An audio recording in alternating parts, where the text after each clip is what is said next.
welcome to the next GCSE English video lesson. This is lesson 11, so it's the final week before half term and the final week before your exams. Okay, so let's get started.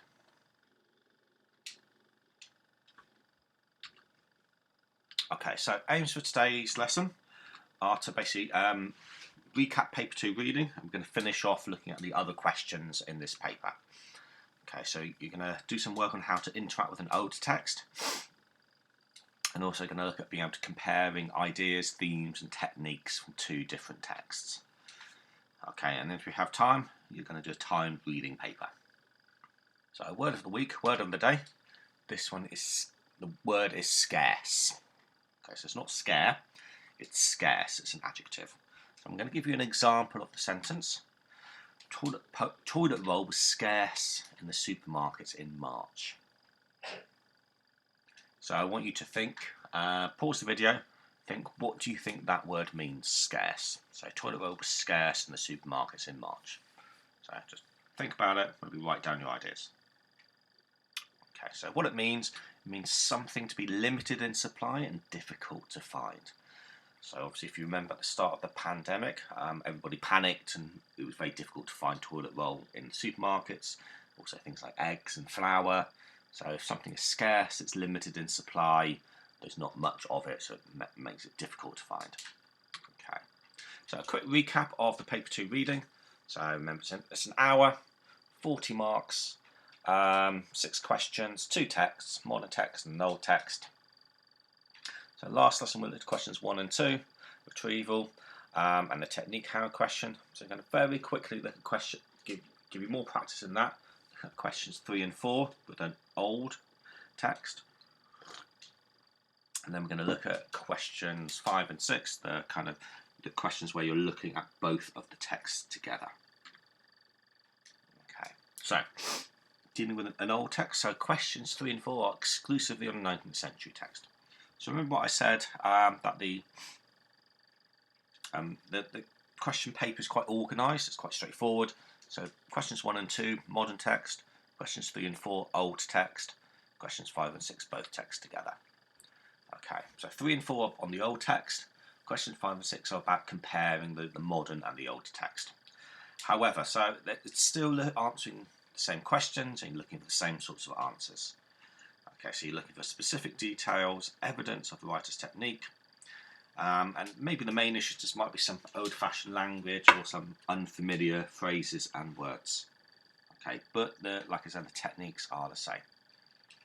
Okay, so remember question last week, the text we looked at was a person's kind of diary of their experiences of catching COVID. So we're going to compare it with a text, not actually from the 19th century, but a text which is talking about the Spanish flu from about 100 years ago. Okay, so dealing with an old text. So as you can see, if you look at these questions here, questions are, again, they're very similar. Yeah, they're very easy, they're very easily recognisable compared to what you were looking at last week. Okay, so what you need to do is, again, I give maybe 10, 15, 20 minutes for some. Might take 15 to 20 minutes to do questions 3 and question 4. So it's the retrieval questions, so it's looking for specific detail. So again, like we said, which town, which country, what percentage, Pepe's hometown died from Spanish flu. And then technique question, how does the writer of the article show that Spanish flu spread easily throughout both Spain and the world? Okay, so question 3, retrieval questions, very straightforward. You're just giving that specific information. Then we said that no more than 1 minute, a couple of minutes on each question, because it's only 1 mark each. And the technique question. So again, it's 10 marks. Didn't put that on there, apologies. Okay, so again, it's one of those 10-mark questions. What does the writer say? How does he say it? So if you go back to your text. Okay, which is here. Okay, so this is the text that you're working with. Okay, so obviously last week we were doing this one. So again, it's this one here. So pause the video and then we'll come back and we'll check the answers.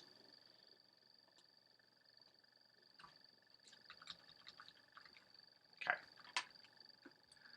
So, let's look at the retrieval questions. Hope you've had time to answer all the questions there. Okay, so he grew up in the town of Luarca. Apologies for my Spanish pronunciation. Which country? It probably started in the United States of America. So, as it says, quite interesting.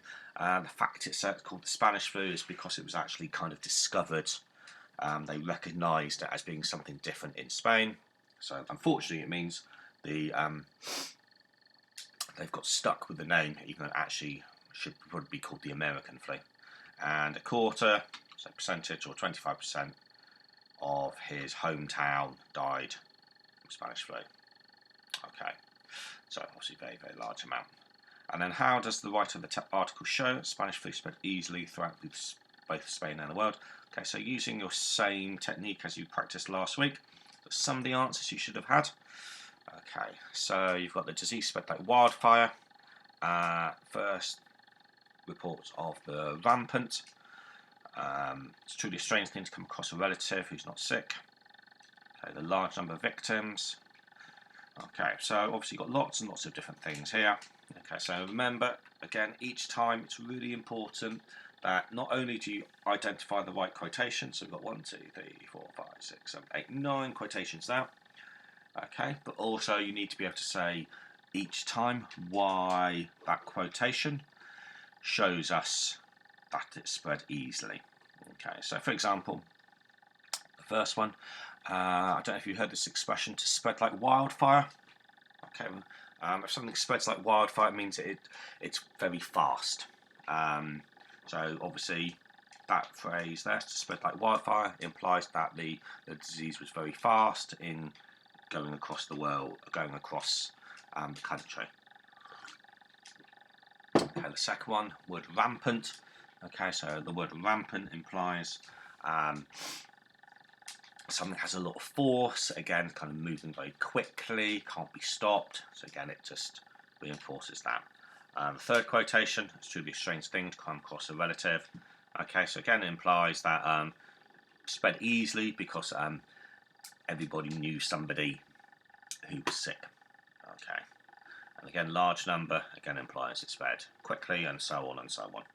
Like this one had already ravaged France, US, and elsewhere before Spain. So again, that implies. So, so lots of different things there. Use of statistics, 8 million out of 21 million. A third of the population got the flu.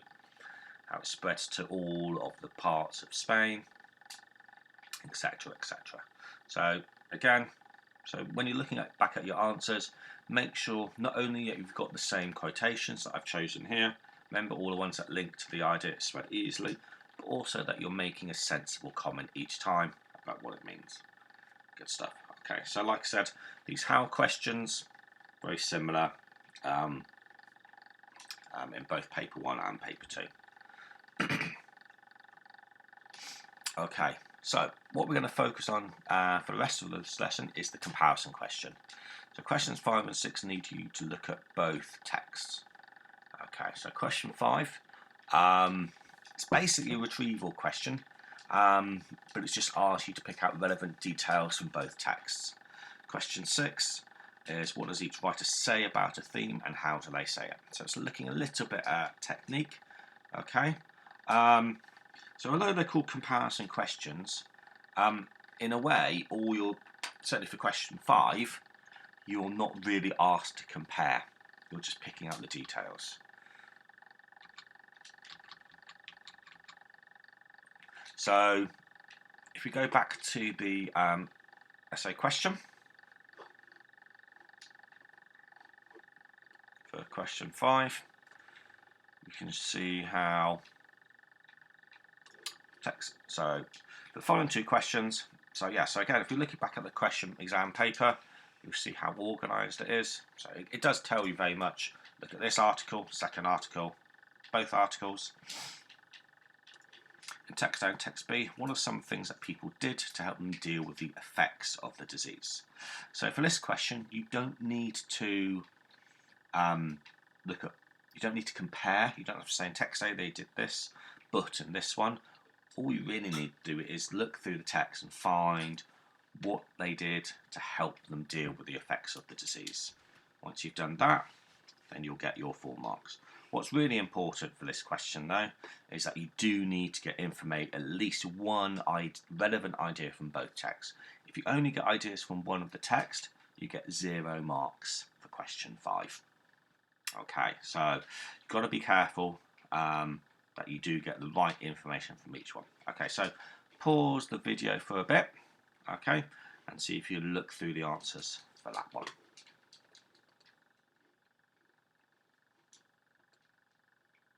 Okay, so I'm having a little bit of trouble with my slides today. Okay, so I've given you the answers already. So, unfortunate. So, question 5, 4 marks available. It said must include relevant answers from both texts. Only get 1 mark as a maximum. And really, it's simple retrieval comparison. Okay, so 2 ideas from text A. He rested as much as he could, and he took Nurofen. From text B, 2 different things: inhaling vapours from cooked seaweed and eucalyptus leaves, and take medicines from the local doctor. So all you'd need to do is put that into a paragraph. So say text A, the writer rested as much as he could. He also took Nurofen to help him with the coughing, I think it was. And then text B, 2 of the things that I mentioned are medicines from the local doctor, and also obviously some sort of local cure, or kind of what's sometimes called old wives' cure. So vapours from seaweed and eucalyptus leaves. That's all you need to do for that question. Okay, so question 6. Okay, again is quite a straightforward question. It looks more difficult than it actually is, and you can get a long way again just from identifying the relevant quotations which link to the theme of the question. Okay, so question 6, you need to identify the theme of the question. Right? What is it? What are you looking for in the texts? So again, identify relevant quotation from each text. So again, it's a 10-mark question. So I would aim for 4 quotations, 4 or 5 quotations from each text. Again, you must use answers from both texts, otherwise you can only get 1 mark. Even if you put 10 really good quotations from text B, if you haven't got anything good from text A, you'll only get 1 mark. It's obviously could make a big difference to the overall score and grade you get. So I'd say very simple approach for text A. I don't know if anyone can spot the spelling mistake. What does it say about the theme? Identify the quotations, and then identify either technique or the meaning of that quotation. And again, so a couple of paragraphs on that one, and then you flip to text B. What does it say about the theme? Identify the quotations, identify the technique and the meaning. Okay, so it's a really very straightforward approach. So it gives you a clear structure to use. Obviously, the key thing is that you need to manage to get onto both texts. Okay, so you need to make sure you've got enough time to focus on both texts. Okay, otherwise you'll just drop too many marks. So, question this one: how do both texts show the severity of the diseases or the disease? So you should comment on what they both say about the disease and how the writer says it. Okay. So, what I want you to do now, so if you go back to your question paper, how do they both texts show the severity of the diseases, comment what they say is serious, how the writer conveys the seriousness of each disease. So in other words, find a quotation from the texts, which tell you it was a serious disease, and then comment on each quotation and how that shows that it's serious. Okay, so if you can find a point of comparison between the two, that would be good. However, like I said, if you just focus on what each text says, you can still get a long way. So pause the text now, pause the video now, and then we'll come back and we'll check the answers. Okay, so let's see what you had here. So what I picked out, so our text A in the modern text mostly focuses on the impact on the writer. Okay, so if you can kind of get an overall view. That can help you get up into a higher band mark. Okay, so picked out 1, 2, 3, 4, 5, 6 there. Okay, I mean there was more you could pick out. I just wanted, like I said, the impact on the writer himself. So I was having 15-20 bouts of coughing. I was struggling with my breathing. Again, you could break that into two. My temperature had reached 38.2. I decided to call 999. It's an involuntary cough that has you on all fours retching. And I was hugging the toilet because I thought I was going to vomit. Okay, so again, all of those show the impact on the right person. And I did have one final quotation which doesn't show that. It shows that he was the 70th person to contract the virus. And then for text B, what it says that this one talks more about the wider effects on the region and the world as a whole. So as you can see, it refers to a pandemic thought to have killed at least 50 million people. Quotation from a newspaper: "It's truly a strange thing to come across a relative, executor or friend who is not sick with the flu or convalescing from it." Around 500 people, according to the population of his hometown, died between 1918 and 1919. The disease had already ravaged France, USA and elsewhere. An estimated 8 million Spaniards were infected, out of a total of under 21 million. It's about over a third of the population. At least 260,000 people died in Spain. Okay, so again, so you've got two different things. The first text is talking about the impact on the person. The second text is about the wider region. So if you are able to talk about that, that will get you into a higher band mark. If you can't, you just talk about the individual quotations. You'll still, as long as you've got enough quotations, still get enough to pass. Okay, so sample answer. Okay, so I've got one kind of small paragraph introduction. Like I said, excuse me, kind of showing the ideas. So the first text shows how severe COVID-19 is by focusing on the effects on one individual, whereas the second flu shows the wider impact of the Spanish flu. Okay, so it's just, like I said, to aim for the highest mark possible. If you can, do some comparison between the two, that will help you. Obviously, I've got the linking word here, whereas, which shows the difference between the two. And then I've just got an example for how I was talking about text A.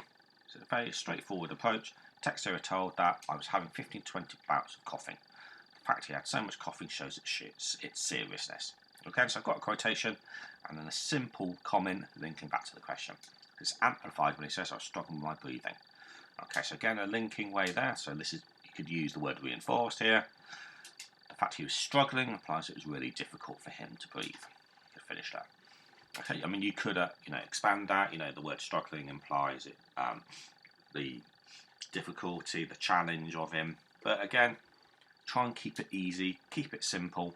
As long as the comment that you're saying, like here, links back to the question, you get enough quotations in, working your way through the text for text A, and then on to text B, that will be fine. So, just on this one here, so I'll get a point here because I'm comparing how they approach it, and then I'll get a point here for this one on coughing, another mark here. So already we've picked up 3 points, 3 marks.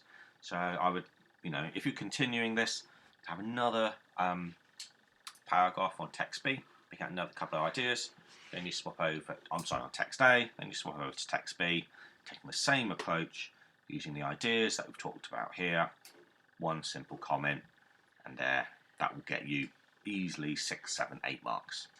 Okay, so what I want you to do now is, if you picked out those quotations, so now just finish by kind of writing out a whole answer to this one. And like I said, when you're marking yourself, make sure you've got those right quotations and make sure that each comment you make is short, simple, links to the question. And if you can do that in the exam, you'll be absolutely fine. Okay, so that's it for today's video lesson. Thanks very much for watching and see you soon.